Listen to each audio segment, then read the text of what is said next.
Գիտեք, եւ ես ընդհանրապես մեր գործընկերների հետ զրույցում այսպիսի սկզբունք ենք մենք որդեգրել, մեր սկզբունքը հետեւյալն է, որ Հայաստանի Հանրապետությունում բառացի ինչ որ ասում եմ, սա ես մեջբերում եմ մեր աշխատանքային քննարկումներից առանց մի բառ ավելացնելու կամ պակասացնելու, որ Հայաստանի Հանրապետությունում չպետք է լինի որևէ տնտեսվարող, որը ունենա օբյեկտիվ հիմք ասելու, որ կառավարությունը հարկային գործունեության ֆիսկալ պրոցեսների արդյունքում իրենից վերցրել է թեկուզ մի լումա ավել հարկ կամ տուրք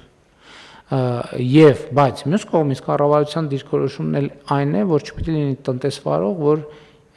վճարի օրենքով նախատեսվածից մի լումա պակաս հարկ եւ տուրք։ Ես կարծում եմ, որ սա շատ կարևոր եւ սկզբունքային եւ օրինական եւ արդար մոտեցում է,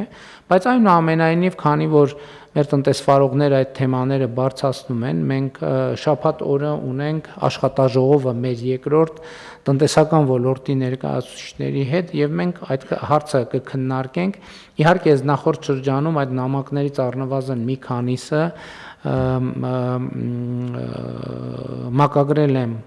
փոխվարչապետ Տիգրան Խաչատրյանին, խնդրելով, որ քննարկումներ ունենան, ի վերջո հասկանանք, թե